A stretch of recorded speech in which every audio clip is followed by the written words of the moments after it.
You are Robert Eaglin, Yes. and give me just a second.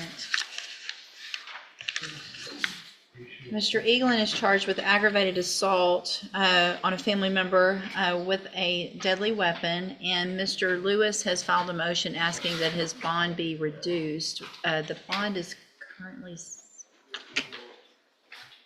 let's see, It was 150. what is it set at now? Do y'all know? I think 150. 150. And it looks like there was we were set for trial, Wow. and there was the state requested a continuance, and so Mr. Lewis has filed this motion to reduce bond. Ms. Malfino, what is the state's position? Yes, Judge, the state did file a formal written motion to bring it before the court. I certainly understand that Mr. Eaglin via Mr. Lewis certainly entitled to ask for bond reduction based upon that announcement. Where I am is that the complainant in this case, if the court will recall, it was originally handled in CDC. She was unable to be located. So although the often stated in the indictment looks old, he has not been in custody for that length of time. So I'd like you to take that into consideration. She has recently had a stroke. She is still in recovery for that medical condition. I spoke with her on the phone. She's always been very attentive in reaching out to us. It's difficult. Her mobility is severely limited. Her speech is still limited based on that stroke. And for that reason, I would ask the court to consider allowing for continuance off of that December 8th docket, and so that we could know in advance so she doesn't have to leave her rehab facility. And I've discussed that with Mr. Lewis, who's always been very courteous about it. I understand the necessity for him to ask for a bond. Sure. Mr. Lewis? And Judge, that parceless cut, that involves, of course, the length of time that he did sit in custody while he was in this case was pending over in CDC. I think it was a very lengthy time, almost 3 years, is what he was in custody for before that case was dismissed, because they could not locate her. Shortly after that, of course, it was refiled. He's been in custody all of this time. We were ready to go to trial because the stroke happened right before the last trial set. And I think, we discussed it at that point, which I was and this was the first update we've gotten that she's still dealing with the rehab and everything. Okay. So, And typically, Judge would know not to ask more than once. It's just a very severe medical condition. sure, and it's yeah. a very No, I'm serious going to grant the aggravated motion for continuance, but in turn, I think I'm required under Yes. 17151 to do something with regard to the bond. So I want to get some specific information from you, Mr. Eaglin, so that I know conditions to place on that bond. Where will you live if you make bond? With my mother, What is her name? Marvel, Marva Eaglin, Eaglin, okay. And what is that address? 3705 East Lucas Drive. So that's here in Beaumont, Yes. okay.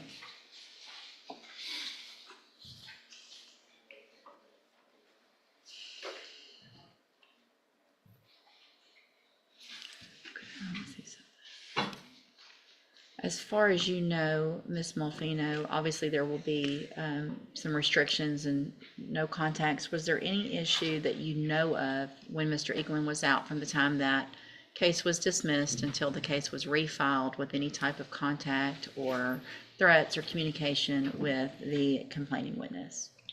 Not that I'm personally aware of, Judge. I certainly would be happy to talk to Mr. Laird about it. I know that the complainant at the present time is very concerned for her safety, just based upon the aggravated nature of the offense, and I don't feel like it's necessary to show the court the pictures of that, but I think you would probably I'm looking at the agree. probable cause, so it's an allegation of being stabbed multiple times? Her throat was slit, yeah. Okay.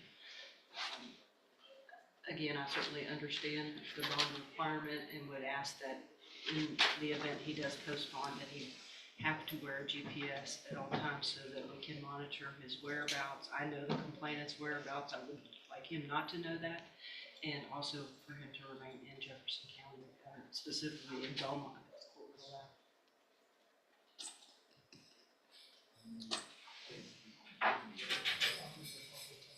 He also has a prior felony conviction. I'm sorry. He also has a prior felony conviction. Okay.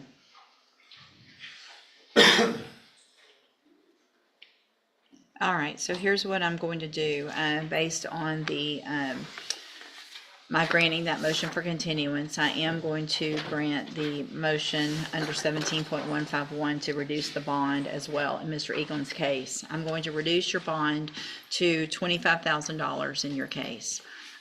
There are going to be several conditions that are extremely important. The first is that you will be required to wear a GPS monitoring device at all times. You will be on house arrest except for employment with my permission. So if you have opportunities to get employment, you need to get with Mr. Lewis. He'll let me know. All it takes is an email and I can approve or not, things like that. Also, obviously you can come to court and you can visit with your attorney, medical doctors, things like that. But other than that, you are to be on house arrest at 3705 East Lucas here in Beaumont. You're not to leave Beaumont. You are going to be restricted to live and work in Beaumont, Texas. Do you understand those restrictions? I can speak now. I'm trying to change venue, motion to change venue because this case is prejudiced and it's been dismissed and it's been brought up 20 days later while I was out there helping my dying mother. I didn't do it the first time. Okay, so here's the thing. You got a lawyer, motion to change. All right, you're not going. going. I wrote the state bar about it and I'm. Your motion to just change, trying to get some- all right, listen, I'm your just trying motion, to get something listen, done. don't talk over me, okay? Because I can change my mind real quick on what I just did. I'm not even trying to bond out, ma'am. I'm trying to get out of the county with this case so that this case can get. That's dismissed. denied. Your case is going to be here Okay, in I this court with understand. me, okay? Yeah, I understand. So But I don't need the bond though. then I'm going to withdraw everything that I just said. I'm going to deny the motion for bond reduction. And so what we'll do is just reset the case on the next available trial docket and we'll move forward with trial. Go back with the bailiff. I'll print the first. If you can print the second, please. Just a second. Good morning. Are you Byron DeQueer?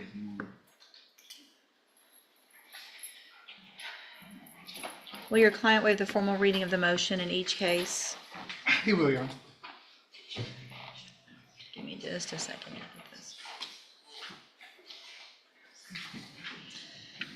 We can narrow down some of the counts. I cannot hear you. We can narrow down some of the counts on the M2LP. Okay, There's like 13 counts. what do you want to go forward on?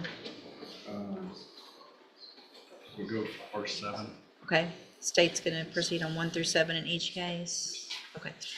And Mr. DeQueer, in cause number 23, DCCR 1448, I have a motion to revoke your unadjudicated probation. Shows that you were placed on probation July 2nd of 2024 for the second-degree felony offense of assault on a peace officer, and that was a 10-year deferred probation. Is that correct? Yeah, it's just correct that you were placed on probation on that day, right? Are they printing?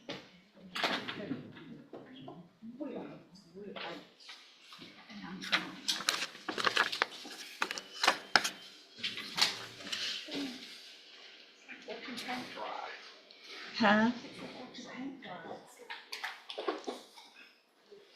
I feel like yours is closer, but it takes longer to print than mine.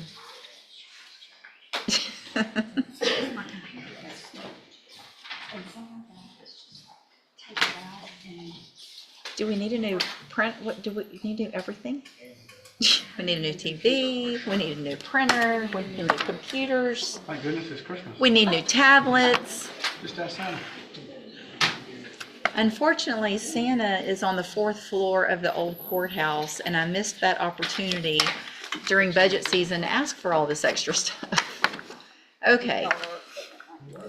Okay, now, in cause number 23, DCCR 1449, I also have a motion to revoke your unadjudicated probation. This one also shows you were placed on probation July 2nd of 2024 for that same offense, assault on a peace officer, second-degree felony, and that was also a deferred probation for 10 years. Is that correct? Each of these cases allege that you violated your probation, and the state has elected to proceed in counts 1 through 7 in each. Count 1 in each case alleges that you provided a urine sample July 14th of 2025 that tested positive for methamphetamines, and is that true or not true? True. Count 2 in each case alleges that you provided a urine sample August 12th of 2025 that also tested positive for methamphetamines and amphetamines. Is that true or not true?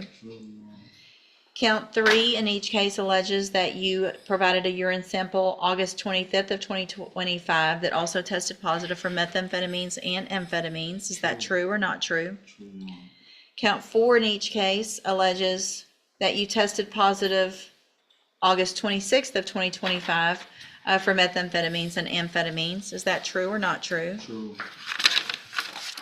Count 5 in each case alleges that you tested positive September 10th of 2025 for amphetamines, methamphetamines, and ecstasy. And is that true or not true? True. Count 6 in each case alleges that you tested positive September 16th of 2025 for methamphetamines. Is that true or not true? True. And then count 7 in each case alleges that you failed to conduct yourself in a courteous and professional manner at all times when interacting with your probation officer, and that you were argumentative, raised your voice, and became verbally aggressive toward them. Is that true or not true? True. Did you enter your pleas of true to counts 1 through 7 freely and voluntarily? And did you plead true to those counts because they're actually true? True. Yes, ma'am. I have here on the tablet some documents in each of your cases that have your signature on them that the state has marked as exhibit number 1. Before you signed those documents, did you go over them with Mr. Rojas? And do you fully understand them? Yes, ma'am. And do you understand, if I follow the agreements that you've reached with the district attorney, that you will be waiving or giving up any right to appeal? Yes, ma'am. State tenders number 1 in each case. No objection. It's admitted. Is there any evidence that Mr. DeQueer is not competent? No, Your Honor. All right, sir, in each of your cases, I'm going to find that you entered your pleas of true to counts 1 through 7 freely and voluntarily. Find those counts true. And cause number 23, DCCR 1448, find sufficient evidence to find you guilty, and at this time, find you guilty. Sentence you in accordance with your agreement to a term of 5 years in the institutional division of the Texas Department of Corrections. You will receive credit on that sentence for any time that you've been in custody that the law gives you the right to receive. And cause number 23, DCCR 1449, also find counts 1 through 7 true. Find sufficient evidence to find you guilty, and at this time find you guilty of assault on a peace officer. Sentence, sentence you in accordance with your agreement to a term of 5 years in the institutional division of the Texas Department of Corrections. You will receive credit on that sentence also for any time that you've been in custody that the law gives you the right to receive. These cases will run concurrently, which means together at the same time. I'm going to hand you, in each of your cases, the trial court certification that shows these were agreements that I followed, and so you've waived your right to appeal. I've also handed you a written admonishment regarding your ineligibility to possess a firearm or ammunition. Because of the judgments entered against you, you're ineligible under Texas law to possess a firearm or ammunition. Possession of a firearm or ammunition could lead to charges against you. Firearm is a legal term, and you should read the written admonishment I provide you to see what devices qualify as a firearm. If you have questions about the laws that make you ineligible to possess a firearm or ammunition, or about how long that lasts, you can talk with Mr. Rojas. All right, good luck to you, sir. You can go back with the bailiff. Taylon Douglas, Mr. Rojas, it's a sentencing. No. Okay, I'm just gonna give me just a minute to Yeah, do, no, I was supposed to be a hard guy. I'm not going okay, okay, to take all that. I mean, okay, thank you. Good morning, are you Brittany Litchfield? Give me just a second to get this printed out. And will your client waive the formal reading of the motion in each case? Yes, Your Honor. Ms. Litchfield, in cause number 21-37098, I have a motion to revoke your community supervision. Shows that you were placed on probation December 12th of 2022 for the state jail felony offense of abandoning a child, and that was a 2-year term in the state jail prison that was probated for 5 years. Is that correct? Judge will still abandon, I guess it's 6 and 7 on each motion and just proceed on 1 through 5. In each motion, 1 through 5? Yes, ma'am.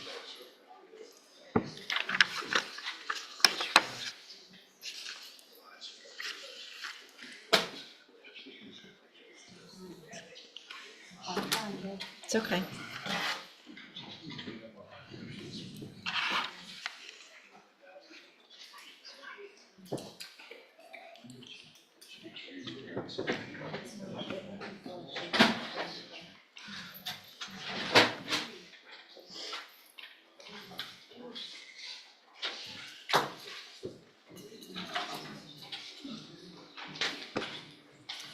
All right, and then in cause number 21-37099, I also have a motion to revoke your community supervision.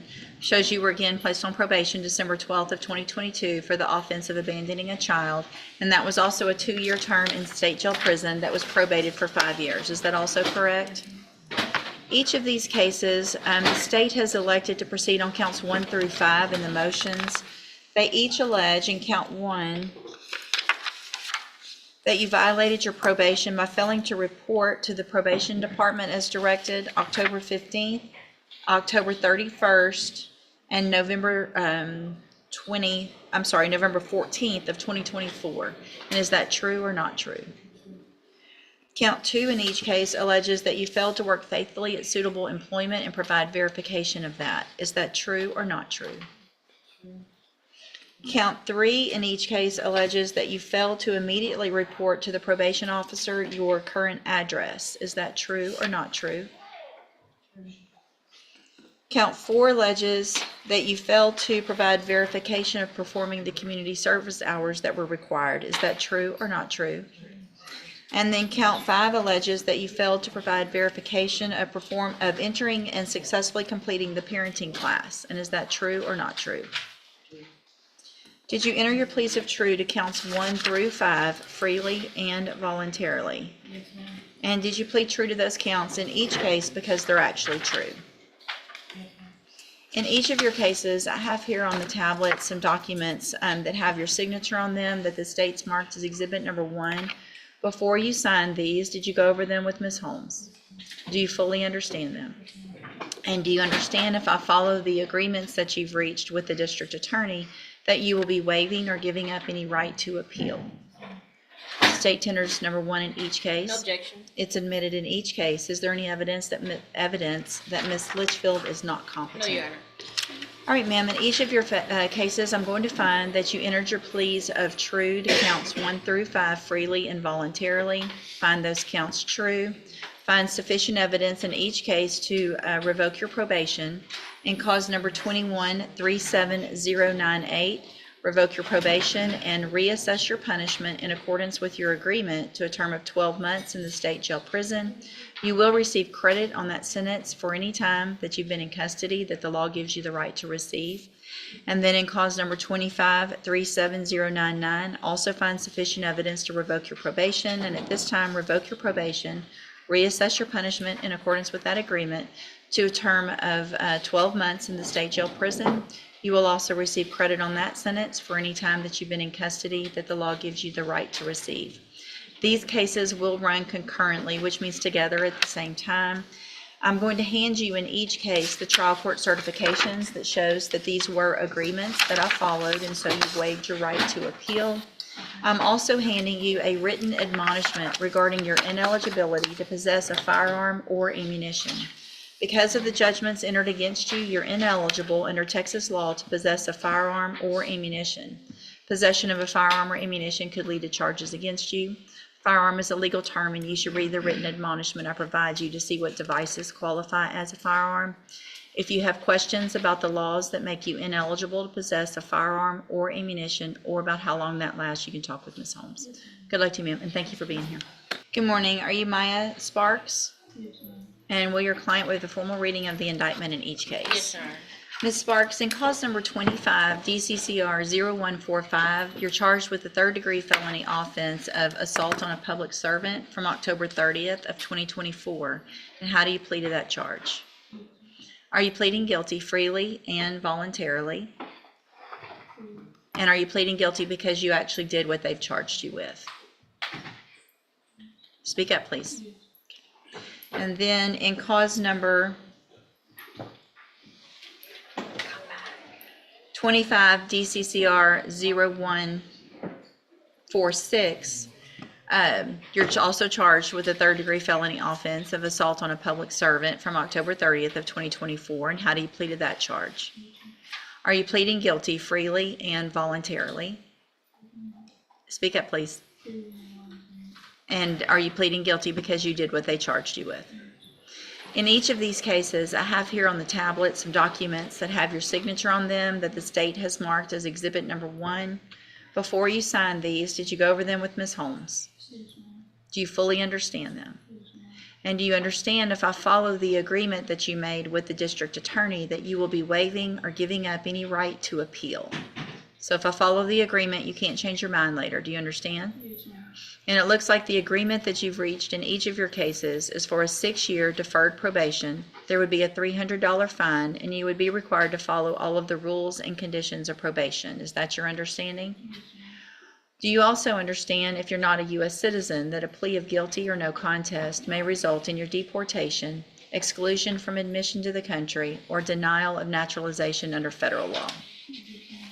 State tenders number 1 in each case? No objection. It's admitted in each case. Is there any evidence that Ms. Sparks is not competent? No, Your Honor. All right, ma'am, I'm going to find that you entered your pleas of guilty in each case freely and voluntarily.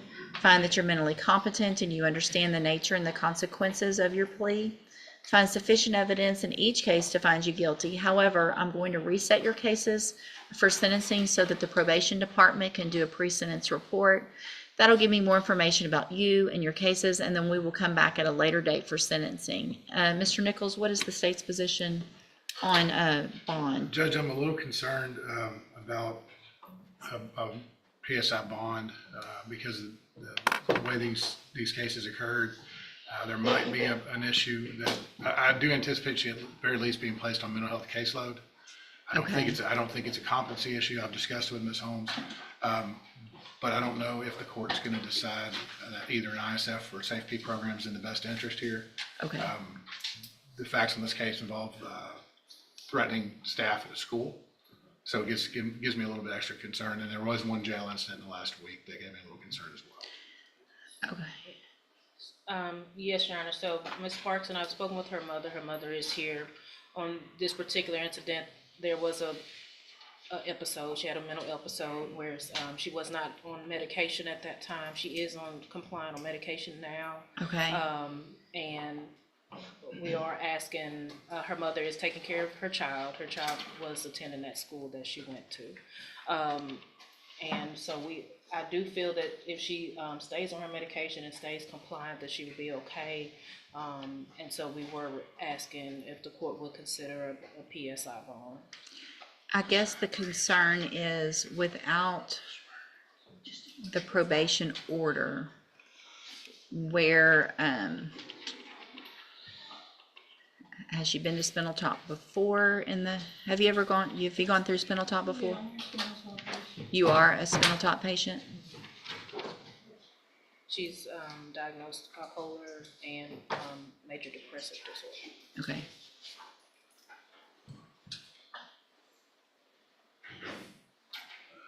So what I'm going to do,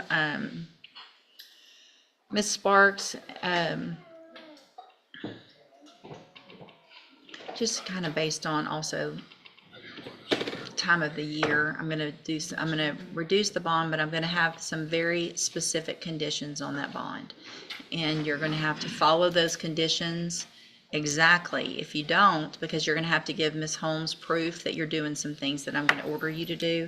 And if you're not doing those things, then I'll issue a warrant for your arrest. We'll get you back in custody until that pre-sentence report's done, and then we know what everything is that you could potentially need. Was there also any type of, or is there any kind of drug issue, or is it primarily mental It was health? just mental. Okay, so Ms. Sparks, I'm going to reduce your bond in each of your cases to $2,500. If you make those bonds, the conditions of the bonds are that you immediately have an appointment, make an appointment with Spindletop, that you give proof of when that appointment is to Ms. Holmes. So I'm saying the day you get out, you make the phone call, you set an appointment, and Ms. Holmes needs to know when that appointment is. You don't wait a week to set the appointment or 2 weeks or anything like that. You set it the day you get out of jail if you make the bonds. Does that make sense? In addition, I am ordering that you remain on your medication. So now it's not just whether you want to or you feel like you need to, it's a court order. And if you don't do it, you're back in custody. Do you understand? So is her mother okay with her living with her? Where's mom? Thank you, ma'am. And thank you for being here. So I'm going to order that you remain living at your mother's house. You can't go spend the night anywhere else. You can't go anywhere else. You stay there. You go to Spindletop. You get yourself back on track so you can be fine and do this probation, not have any issues. Does that make sense? You are not to go to any of the schools, wherever your child or children are going to school. You are not allowed to go there, period. Do you understand? Okay. That's until I order otherwise. So for now, you cannot go to any school that they are attending. Okay? If somebody needs to pick up and drop off, that's going to be her or someone else. If there's a school program between now and when you come back, I don't care. You don't get to go. Do you understand how serious I am about that? Okay. Any other conditions that you feel I like? think that will cover it, Your Honor. Okay. All right. We'll see you back at sentencing. You can go back with the bailiff. Good morning, sir. You're Brandon Bell? And this is cause number 24, DCCR 1008. Mr. Bell was previously in court, entered pleas of true and a motion to revoke deferred probation. Pled true to counts 2, 3, 4, 6, 7, 9, and 10. And there was not an agreement on probation for aggravated assault with a deadly weapon. And I've received that updated report. Has everyone had an opportunity to review that report? I have, Your Honor, in addition to some medical documentation that Mr. Revoke has provided. Was that provided to me? Not, Okay. I'm sorry. probably not. Okay. What should it have? Based on the updated report, when it goes into Spindletop and some other stuff, Judge.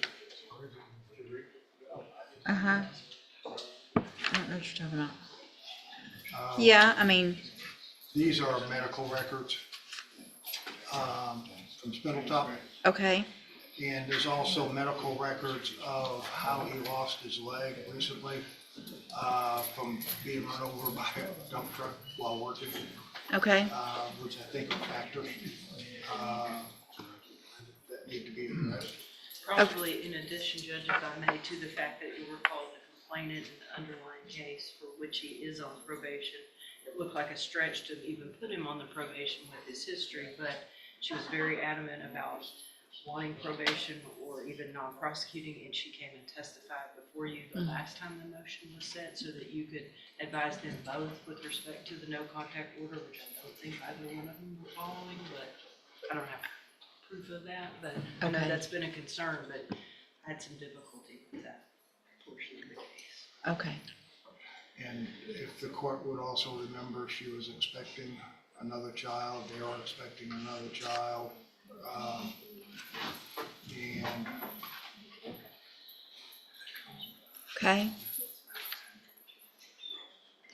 she's So what, also, go ahead and make argument and then I'll, she's also controlling the checking account. He's getting settlements and he's providing the money to her for the children. They still have a house together. But he does have a place to stay, Judge, and that is his mom's, which I believe she can't go to. And my argument, Judge, is, if I may, is that he has mental health problems.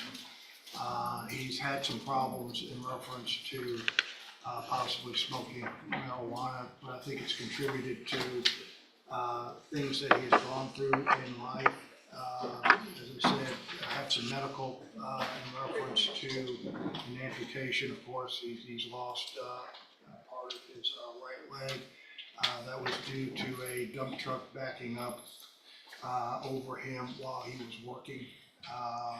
And then you couple that with mental health issues. He was reporting, my understanding was, he kind of was talking out of his head, as also reported by his mom. That was also outlined in the updated PSI report. We're asking, Judge, that you continue him on probation. He does have obligations with his significant other in reference to the newborn and making sure that they're taken care of, and she does have the funds that he has to be able to give to her. But if there's some program that he can have that's outpatient, to maybe give him some direction.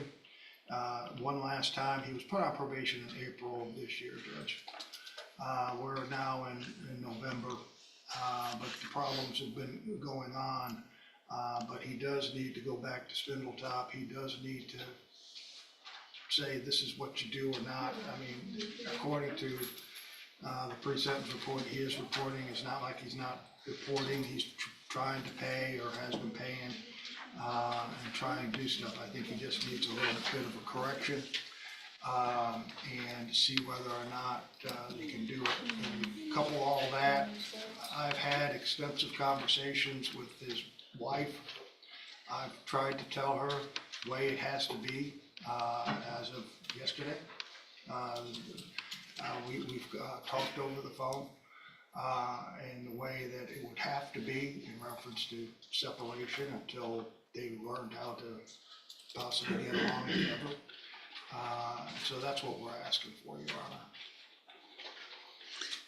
Ms. Malfino? Judge, would the court like to hear evidence with respect to counts 1, 5, and 8, Ms. Lopez? I mean, I guess it kind of depends on, let's Just see. in the context of what she has to say. Maybe. Yeah, for sure. I call Ms. Lopez. Ms. Lopez, if you'll raise your right hand, do you swear or affirm the testimony you're going to give in this hearing will be the truth, the whole truth, and nothing but the truth? All right, you may proceed. Ms. Lopez, would you please state your full name for the record? Rachel Lopez. And how are you employed? I am the high medium risk officer at adult probation here in Jefferson County. And are you the supervising officer for Brandon Julius Bell? Yes. And do you see Mr. Bell to your left in the wheelchair? Yes. Affirmative, record reflect. Ms. Lopez is identified as defendant. The record will so reflect. As a condition of his probation that was granted by this court back in April of this year, 2025, was he given certain terms and conditions that all probationers are to follow? Yes. And specifically, you've had an opportunity to review the motion to revoke that was filed back in July. Yes. In account number 1, it alleges that he failed to immediately report to you his or her contact information in violation of condition 9. Can you explain that to us, please? There were multiple instances throughout the time that he was reporting where I would attempt to call the number he had provided at a previous office visit and would not be able to reach him. So then I would have to then search through his associates to find someone else who would answer, who would then say, we'll let him know you called. And so it's standard in our court orders that they are supposed to keep their contact information updated due to the fact that most of the time I cannot give out certain information to other people due to confidentiality. So it's obviously very important that you're able to reach him and advise him of the conditions of his probation center. Yes, we need updated phone numbers, addresses, things like that, so that we can specifically talk to the defendant. And he pled true to additional allegations, including providing some dirty UA specimens being out past curfew. Was he ordered by the court to provide all records and documentations as required by you to you as his officer? Yes. And did he do that? Yes, whenever it applied in regards to like Spindletop, yes, those type things. I haven't had any kind of paperwork in regards to the settlement that Mr. Burbank has referenced, but I also recognize that may be a recent thing, and so that may not be applicable. yet, but otherwise, yes. So some things you're able to verify, but yet others you are not, which is why you felt it important to include in the motion. Correct. And additionally, in allegation number 8, did he admit to you the adulteration of his UA analysis on or about June 30th of 2025? Yes, when he submitted that urine analysis that date, it was clear in the cup, and I did make a note of that in my chrono. It should be noted that even if someone is extremely hydrated, their urine is not crystal clear. And so when I specifically asked him in the offices at that date, did you do something to make it be negative? He said yes. And so while the drug test reflects negative, he admitted in the office visit that he had taken something, drank something to adulterate his urine. And in fact, you and I have had a lengthy conversation in the past about his use or suspected use of K2 synthetic marijuana, which lends to possible negative UAs when in fact he would be positive just due to the nature of that synthetic. Yes, Ms. Strother, our UA tech, has explained to me that K2 is a difficult drug to drug test for because much like the flu, there are multiple strands of K2 drugs out there, and our drug test can only specifically test for one type.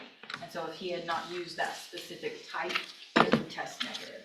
And so the incident reports that I received through Beaumont PD indicated that the effects that they were seeing in their reports indicated synthetic marijuana use.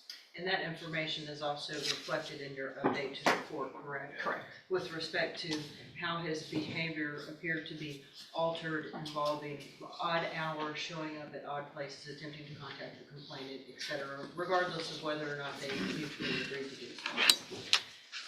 And I believe your recommendation is very well thought out and very well put in the updated PSI. Do you have anything to add to the report? I do not at this time. You have some questions. I have some questions. Mr. Yes, sir. Ma'am, did you ever get his records from Stone County? I believe so, yes. And was he under medication? Not during the time of all of this taking place. I know that since he was out on bond, I believe he went to Spindletop as of August 11th, and that was when he began having his medication the way he was supposed to. In your report, you stated in the first or second paragraph that while the defendant does report as directed, he has made basic efforts towards paying his fees, correct? So he has been reported to you. Correct. And then you also started receiving phone calls from the victim. Did you have any dealings with the victim at all? Were you here the last court hearing? I was. She didn't act very rational either, did she? Not often, no. And do you realize that they are expecting another child? Yes. And how many other children do you remember? I believe they currently have 3 children together. I believe this is the 4th. If I told you that there was a settlement to Scott Brown in reference to the motor vehicle accident that took his leg, you wouldn't disagree with that? He told me that at the jail when I did my PSI update. And he's getting monthly, I guess, settlement checks or quarterly settlement checks, in which the wife does have access to his account. That I don't have any knowledge of. You did also receive telephone calls from his mom, correct? Correct. And basically, she said that he's talking out of his head, he has mental health issues, right?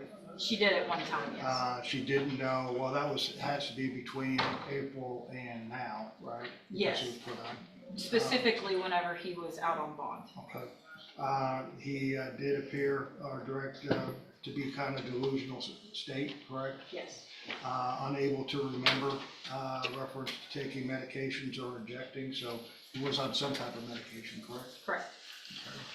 And that one of his problems is that he has to learn how to remain on his medications in order, from Spindletop, in order to, I guess, try to live life normally, correct? Correct. Nothing further. Anything else, Ms. Malfino? I don't know yet what I'm gonna do, but is there any reason based on the injury that Mr. Bell could not go to special needs safety? Is that something that would prevent him from going? I do not believe so. You don't think so? You don't think so? I think there are people that have gone to Spindletop that are Sure. in wheelchairs and things of that nature. Yeah. I say Spindletop, I'm sorry, Safety. Yeah, So I think he would still be able to go. I think it would be under special needs. right, that's what I would, Yeah. if that were an option, it would be special needs, because that would address both That of the, addresses mental health also, Judge. yeah, that's what it's for. I mean, and here's the thing, I think a lot of the mental health is because you're using synthetic marijuana. I mean, that's gonna, so.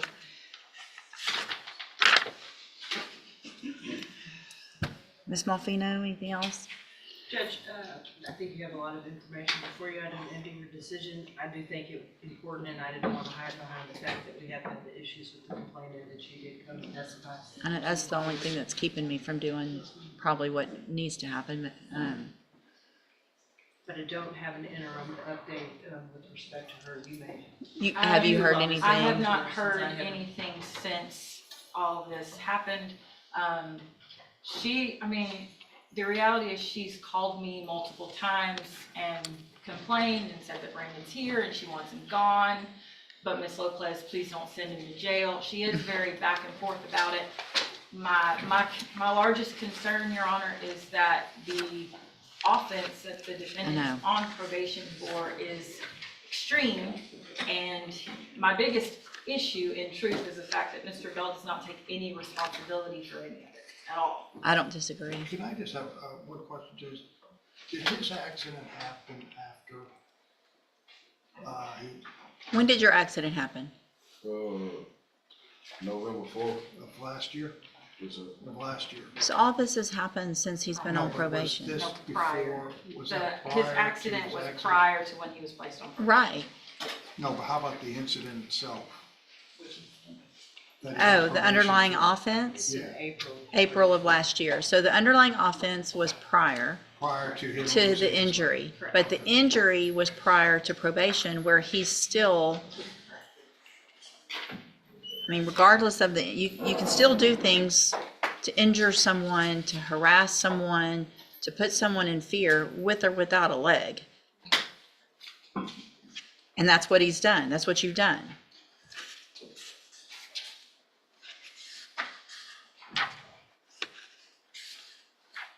Still make babies with her. I mean, I don't know. I mean, that she was pregnant. The whole point of this is you beat the crap out of her when she was pregnant, and now, Third child, we've got the fourth. correct.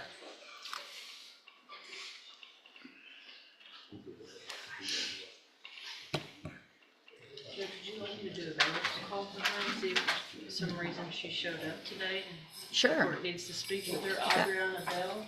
Can we do a call for, Adriana Bell? I don't know if that's gonna help either, though. We've done that before. And I don't know if it's a situation where it's the court needs to protect somebody from himself. Do you want to reset it so I can possibly get her? I don't think it's gonna matter. I mean, she's been here before. I've ordered, No response, right? I think I have her mother's here. but they had there was a no contact, and now we have another baby. So obviously there was contact. Can I address that from what I found out, Judge? I don't need Snickers from the gallery. I'm not calling them as witnesses.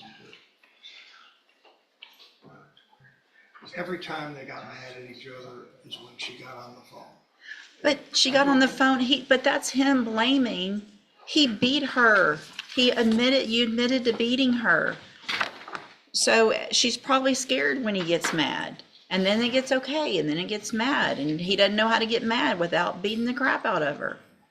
I didn't get that indication, Judge. She's been to my office every other day. She's called. I mean, it's really, I'm not in disagreement that Ms. Bell is also the problem, but my biggest concern here is their children. separation. Yeah, I don't care if they stay together or not, admittedly, frankly. yeah. I'm more concerned about the children involved in this case. because of the violence that they're being subjected to. Whether or not the two of these adults can reconcile is between them, but there are children involved that I am extremely concerned about. I agree.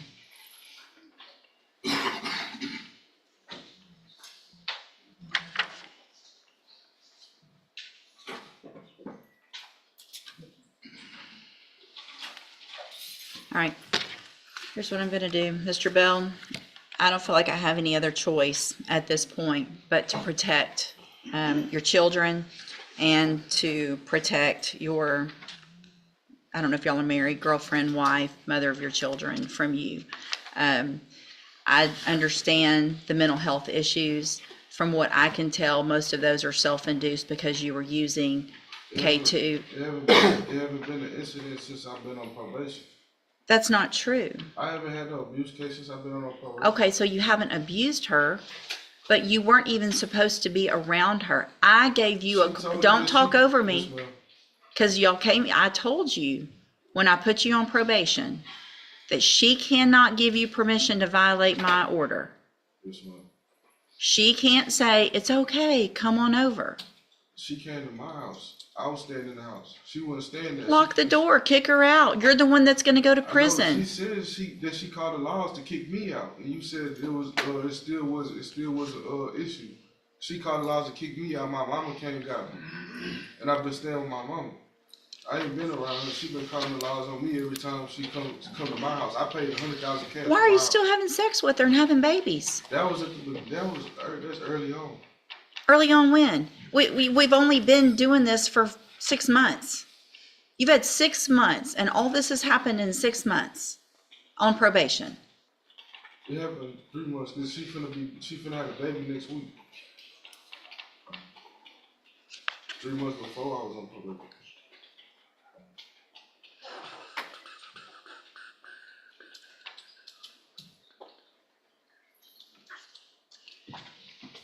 So what if she shows up at your mom's house? She not gonna show up over there. She know her and my mama don't get along. Probably for good reason. I would represent to the court that there is a problem there, Judge, because even when we talked about possibly with him seeing the kids without her at mom's, and that wasn't a possibility, it's something between her and the mom, his mom. And I know his mom, his brother has gotten in trouble. She has a very stable job at a bank. She's very straight-laced. His brother was the one in the West End that was burglarizing cars, and the owner stopped him and shot him about 8 times on the road and left him there. But she is very straight-laced, and she just couldn't get off of work this morning because of the bank.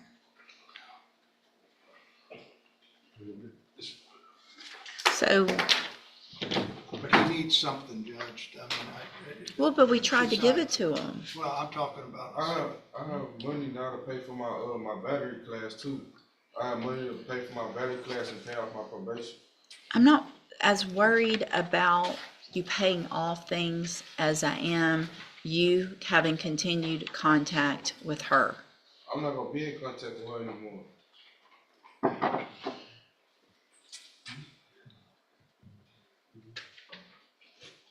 Is there a way, Judge, to put him on a GPS and reset this for 60 days? No, I'm going to make my decision today because I'm absolutely, if I leave him on probation, he's going to safety, period. So we're not going to get out and see how we do and take that chance without having some kind of treatment up front.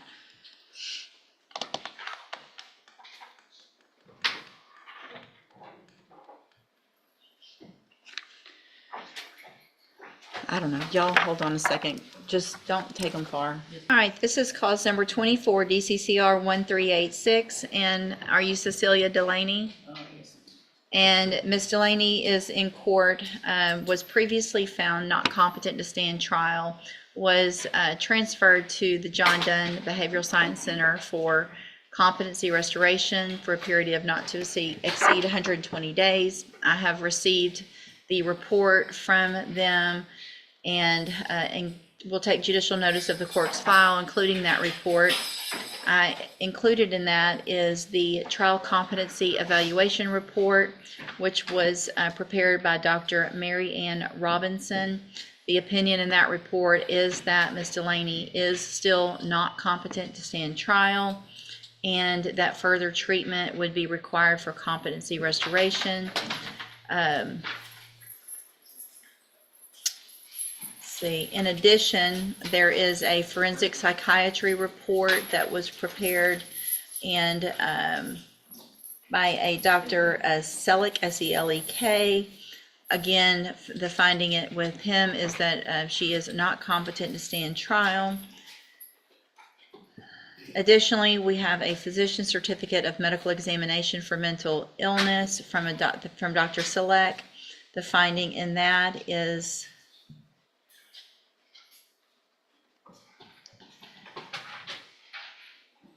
that Ms. Delaney does not meet the criteria for inpatient commitment, but meets all of the criteria for an outpatient commitment, with the specific findings that the nature of the mental illness is severe and persistent. As a result of it, if not treated, that she would experience deterioration and the ability to function independently. And in addition, we have a second physician certificate of medical examination for mental illness from a Dr. Lee. The finding is the same in that Ms. Delaney meets the requirement for outpatient commitment based on the nature of her mental illness being severe and persistent, and that if not treated will experience deterioration and the ability to function independently. That's it. That's another one. Okay, so that being said, well, is there any other evidence with regard to competency? No, Your Honor. Not from the state. So obviously, you guys both know we do not have an outpatient treatment facility in Jefferson County. Right. We don't have a jail competency restoration or outpatient competency restoration. So that being said, I have no choice at this point but to find that Ms. Delaney is still not competent to stand trial, and find that commitment inpatient would be required because we do not have outpatient commitment facility, because the nature of her mental illness is severe and persistent, and that if not treated, she would not be able to function independently and live safely in the community without the court-ordered treatment services. And so I am going to order a civil commitment for a period of not to exceed 1 year for competency restoration at the appropriate facility. If there is restoration prior to that, they'll let us know and we'll get Ms. Delaney back. Otherwise, we will wait for their report and have a hearing at that time. Ms. Delaney can go back.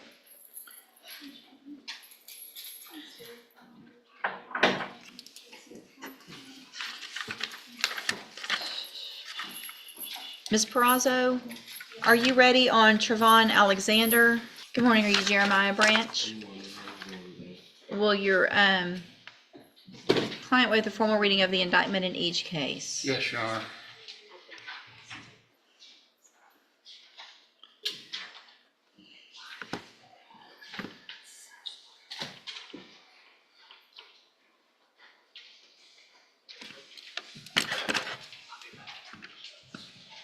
Mr. Branch, in cause number 25 DCCR 1382, you're charged with the second-degree felony offense of assault on a peace officer from September 17th of 2025, and how do you plead to that charge? Are you pleading guilty freely and voluntarily? And are you pleading guilty because you actually did what they've charged you with?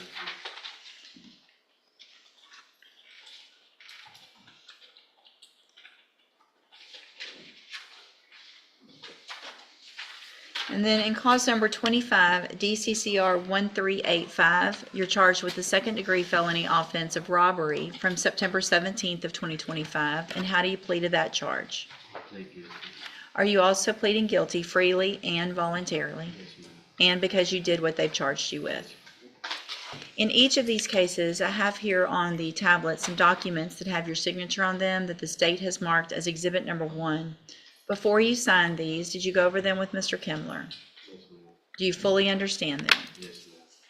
And do you understand, if I follow the agreements that you've reached with the district attorney, that you will be waiving or giving up any right to appeal? Yes, ma'am.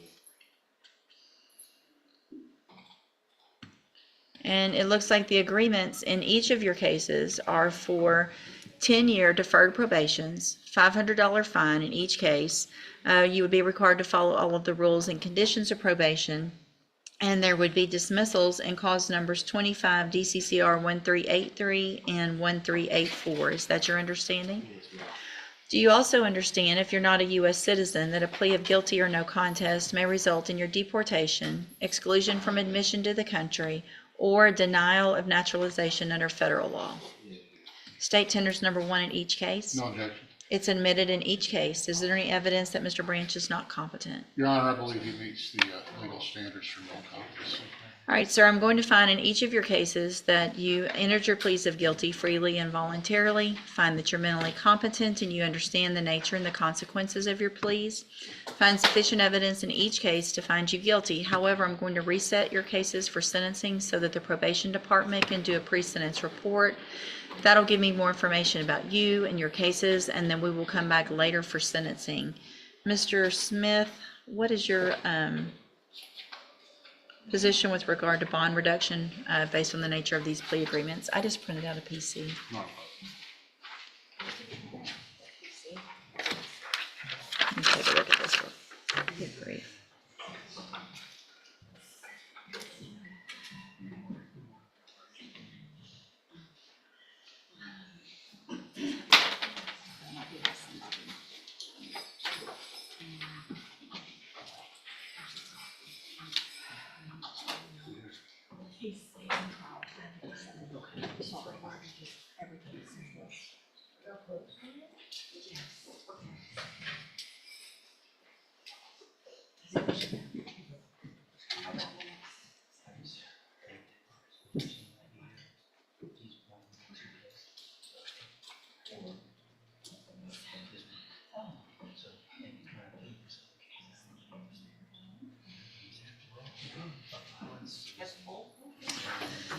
Okay, so Mr. Branch,